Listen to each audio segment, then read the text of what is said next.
এমন দুই অঙ্কের সংখ্যা নির্ণয় করো যে সংখ্যাগুলো তাদের অঙ্কগুলোর যোগফল দ্বারা নিঃশেষে বিভাজ্য এবং সংখ্যাগুলোর একক স্থানীয় অঙ্ক 1। সংখ্যাগুলোর যোগফল কত? এখানে বলেছে দুই অঙ্কের সংখ্যা। ধরি দশক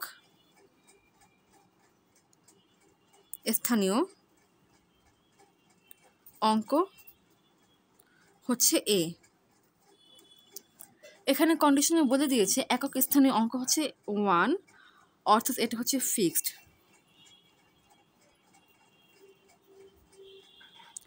তাহলে সেই সংখ্যাটি হবে, যেহেতু এটা দশক স্থানীয় অঙ্ক তাই এটার সাথে 10 গুণ হবে, অর্থাৎ 10a + 1, অর্থাৎ সংখ্যাটি হচ্ছে 10a + 1। লক্ষ্য করো, যেহেতু এই সংখ্যাটির একক স্থানীয় অঙ্ক হচ্ছে 1, অতএব এটা একটা বিজোড় সংখ্যা। একটা বিজোড় সংখ্যা কিংবা একটা অড নাম্বার।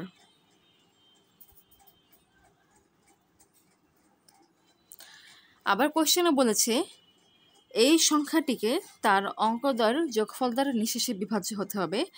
এই সংখ্যার মধ্যে দুইটি অঙ্ক আছে, একটা হচ্ছে a এবং একটি হচ্ছে 1।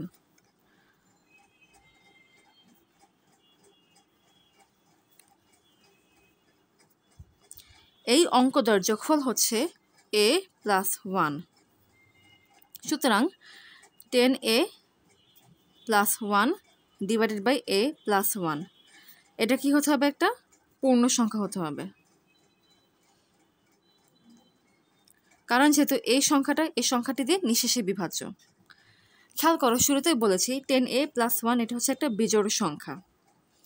একটা বিজোড় সংখ্যা কিন্তু বিজোড় সংখ্যা দিয়ে নিঃশেষে বিভাজ্য হয়, জোড় সংখ্যা দিয়ে না। অতএব a + 1 এটাকে অবশ্যই কি হতে হবে? একটা বিজোড় সংখ্যা হতে হবে। খেয়াল করো, এ হচ্ছে দশক স্থানীয় অঙ্ক, তাই এর মান আর যাই হোক 0 হতে পারবে না, কারণ এর মান যদি 0 হয় তাহলে 10 × 0 + 1 = 1 হয়, তখন সেটা আর দুই অঙ্কের সংখ্যা থাকে না, তখন সেটা একটা এক অঙ্কের সংখ্যা হয়ে যায়। অতএব এর মান 0 হতে পারবে না। আবার খেয়াল করো, a + 1 একটা বিজোড় সংখ্যা। জোড় সংখ্যার সাথে যদি বিজোড় সংখ্যাকে যোগ করা হয় তবে কিন্তু একটা বিজোড় সংখ্যা পাওয়া যায়। অতএব এর মান অবশ্যই কি হতে হবে? একটা জোড় সংখ্যা হতে হবে। অর্থাৎ এর সম্ভাব্য মানগুলো কি কি হতে পারে সেটা একটু দেখি। 2 হতে পারে, 4 হতে পারে, 6 হতে পারে, 8 হতে পারে, কারণ এর মান বিজোড় সংখ্যা হবে না, আর 0 তো হবেই না।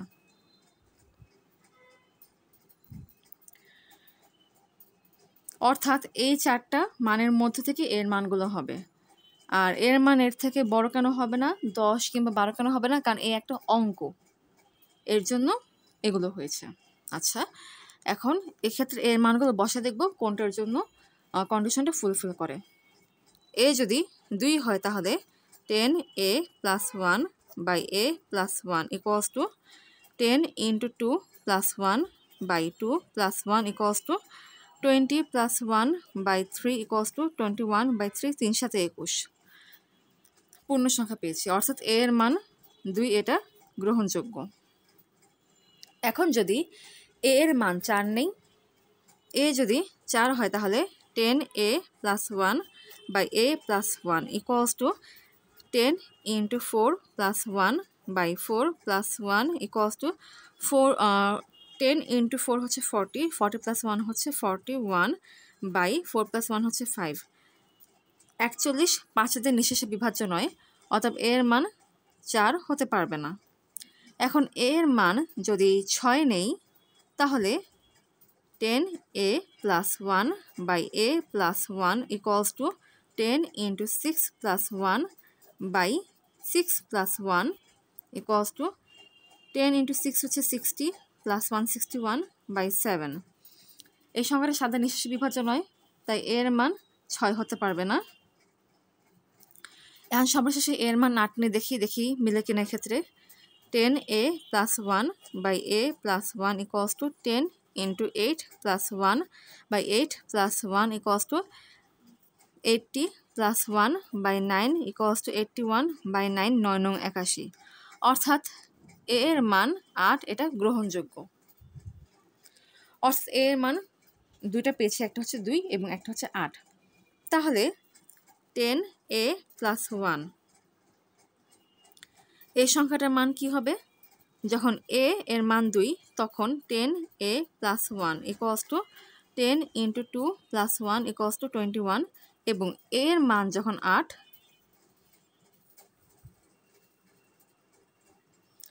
তখন 10a plus 1 equals to 10 into 8 plus 1 equals to 81, অর্থাৎ এই দুটো সংখ্যা হচ্ছে গ্রহণযোগ্য।